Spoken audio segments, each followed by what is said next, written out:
નમસ્કાર દર્શક મિત્રો, તીસરી આંખ ન્યૂઝરૂમમાં આપ સૌનું સ્વાગત છે। વડોદરાના સાંસદ બાળુ સુકલ શિયાળુ સત્રમાં પેટ્રોફિલ્સના 2000 થી વધુ કર્મચારીની વેદનાને સંસદમાં વાચા આપવા અવાજ બુલંદ કર્યા છે। આજરોજ વડોદરાના સાંસદ બાળકૃષ્ણ ખંડેરાવ સુકલે પત્રકાર પરિષદ બોલાવી હતી, જેમાં શહેર ભાજપ પ્રમુખ ભરત ડાંગર, ધારાસભ્ય યોગેશ પટેલ સહિત અગ્રણીઓ ઉપસ્થિત રહ્યા હતા। પત્રકારો સાથેની વાતચીતમાં સાંસદ બાળુ સુકલે પેટ્રોફિલ્સ કંપનીના 2 થી 2.5 કામદારોની કથળેલી જિંદગી વિશે દુઃખ વ્યક્ત કરતા 2001 થી બંધ પડેલી પેટ્રોફિલ્સ કંપનીના કામદારોને એરિયર્સના નાણાં આપવામાં સંચાલકોના ઠાગાઠૈયા સામે રોષ પણ વ્યક્ત કર્યો હતો। સાંસદ બાળકૃષ્ણ સુકલે કામદારોના પ્રશ્નોની સંસદથી માંડી પ્રધાનમંત્રી, રાષ્ટ્રપતિ, શ્રમ રોજગાર મંત્રી સહિત ઉચ્ચ સ્તરીય તમામ રજૂઆતો કરી હતી અને પેટ્રોફિલ્સની ઉપજના નાણાં સૌપ્રથમ નિરાધાર બનેલા કામદારોને મળે તેવા સંજોગો પણ ઊભા કર્યા હતા। જોકે 265 કરોડની ઉપજ થવા છતાં સંચાલકોએ કામદારોને કાણી પાઈ ન આપતા સાંસદ બાળુ સુકલે આક્રોશ વ્યક્ત કરતા આ મુદ્દે સંસદમાં ઉગ્ર રજૂઆત કરી કામદારોના હક માટે અંત સુધી લડી લેવાનો નિર્ધાર પણ વ્યક્ત કર્યો હતો। આ અંગે કામદાર અગ્રણી રમેશ શર્માએ પણ પોતાની પ્રતિક્રિયા આપતા સંચાલકો સામે આકરા પ્રહારો કર્યા હતા। પ્રદેશ કોંગ્રેસ અધ્યક્ષ અર્જુન મોઢવાડિયા આજે વડોદરાના મહેમાન બન્યા હતા।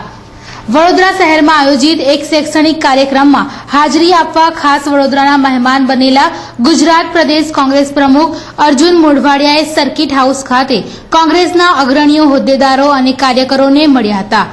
વડોદરાની મુલાકાતમાં રાજકીય પક્ષોથી દૂર રહેનાર અર્જુન મોઢવાડિયાએ શિક્ષણ મુદ્દે ગુજરાત સરકારની આકરી ઝાટકણી કાઢી હતી। પાદરા નગરમાં વાનરના આતંકથી સોસાયટીના રહીશોના જીવ તાળવે ચોંટી ગયા હતા। પાદરા નગરમાં શંકર પાર્ક અને તેજસ સોસાયટીમાં એક કપિરાજે આતંક મચાવ્યો હતો। કપિરાજે 3 બાળકો પર હુમલો કર્યો હતો, જ્યારે એક સ્કૂટર ચાલકને ઈજા પહોંચાડી હતી।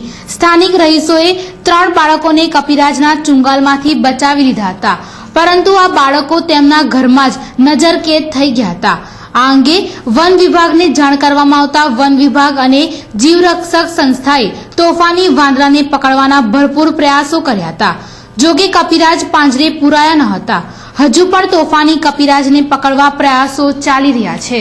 ગોધરા ખાતે ગ્રીન ગોધરાના બેનર હેઠળ મેરેથોન દોડ યોજવામાં આવી હતી। ગ્રીન ગોધરાના બેનર હેઠળ આયોજિત મેરેથોન દોડમાં ક્રિકેટર ઇરફાન પઠાણ આવવા હોવાની જાણ થતાં જ બાળકો, યુવતીઓ, મહિલાઓ અને મોટી સંખ્યામાં વૃદ્ધો પણ જોડાઈ ગયા હતા। જો કે ઇરફાન પઠાણ નહીં આવતા અંતે તેમના કોચ મહેંદી શેખના અધ્યક્ષપણા હેઠળ મેરેથોન દોડ યોજવામાં આવી હતી।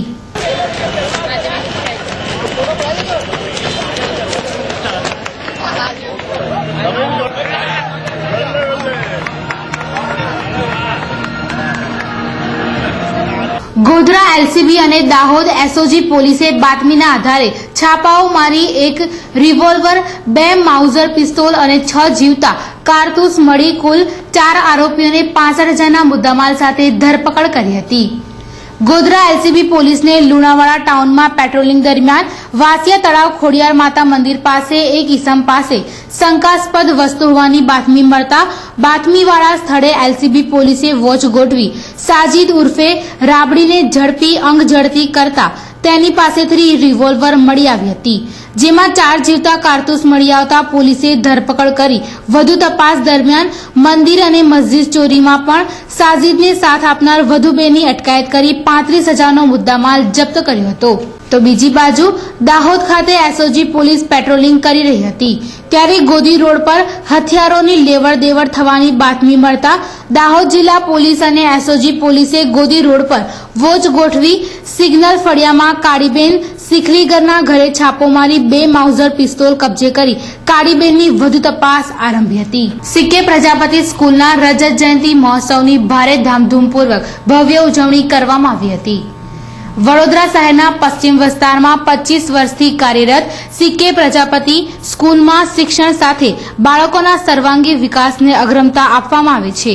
જાણીતા રાજકીય નેતા દલસુખ પ્રજાપતિના માર્ગદર્શન હેઠળ સીકે પ્રજાપતિ સ્કૂલે સફળતાપૂર્વક 25 વર્ષ પૂરા કર્યા હતા। આ રજત જયંતિ મહોત્સવ નિમિત્તે સર સયાજીરાવ નગરગૃહમાં ભવ્ય કાર્યક્રમનું આયોજન કરવામાં આવ્યું હતું। આ કાર્યક્રમમાં પ્રદેશ કોંગ્રેસ અધ્યક્ષ અર્જુન મોઢવાડિયા ખાસ ઉપસ્થિત રહ્યા હતા. અર્જુન મોઢવાડિયાના હસ્તે સીકે પ્રજાપતિ સ્કૂલની 25 વર્ષની સ્મરણાંજલિ પુસ્તકનું વિમોચન કરવામાં આવ્યું હતું. તેમાં શાળાના શિક્ષકો આચાર્યની સેવાને બિરદાવી તેમનું સન્માન પણ કરવામાં આવ્યું હતું.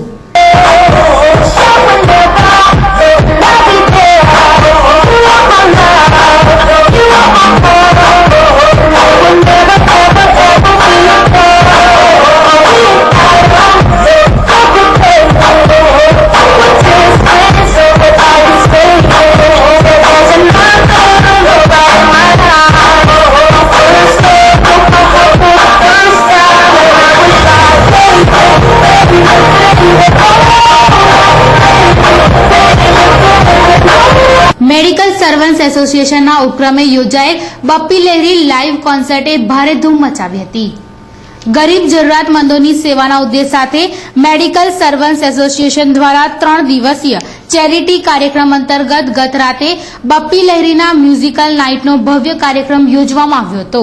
બપ્પી લહેરી અને ભૂમિ ત્રિવેદી સાથેના કલાકારોના લાઇવ કોન્સર્ટને માણવા સાંસદ બાળકૃષ્ણ શુક્લ, સ્થાયી અધ્યક્ષ ડોક્ટર વિજય શાહ સહિત અગ્રણી મહાનુભાવો સાથે વિશાળ સંખ્યામાં કલાપ્રેમી લોકો ઉપસ્થિત રહ્યા હતા અને ભૂમિ ત્રિવેદી સાથે બપ્પી લહેરીના ગીતોના તાલે ઝૂમી ઉઠ્યા હતા.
કાર્યક્રમમાં વડોદરાના યુવા કલાકારે બલૂનમાં મેજિક ડાન્સ કરી સૌને મંત્રમુગ્ધ કરી મૂક્યા હતા.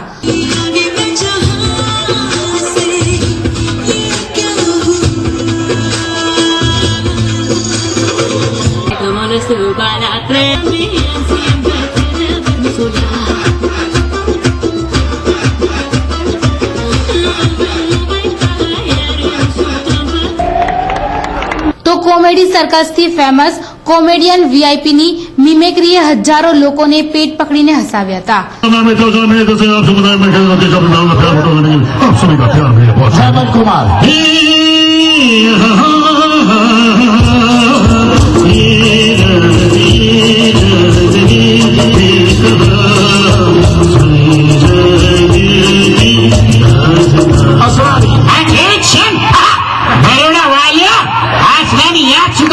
मेरी तरफ से आप सभी को बहुत बधाई हो.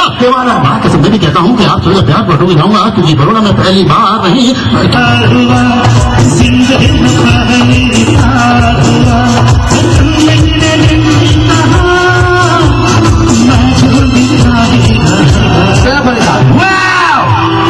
यार बड़ोड़ा कहाँ पड़े तुम यार मीशा घर का वो आओ मैं छोटा सा प्यारा सा नन्हा सा बच्चा कुलभूषण खरबंदा. अरे भाई कुलभूषण खरबंदा की तरफ से भी यही कहता हूँ बहुत बहुत बधाई हो. अरे ना ये बेटा धर्म स्वर्ग में माँ धीरे हो ચેરિટીના નેક કામ અર્થે આયોજિત બપ્પી લહેરી મ્યુઝિકલ નાઇટમાં ઉપસ્થિત મહેમાનોના સન્માન સાથે સોસાયટીના સર્વાંગી વિકાસ અને સેવાના ઉદ્દેશ સાથે સૌથી મોટા ચેરિટી શોના સફળ આયોજન બદલ પ્રમુખ કમલેશ પરમારનું સન્માન પણ કરવામાં આવ્યું હતું. મહેનત કરી છે એવા કમલેશ પરમારનું बस वापिस करिए वापिस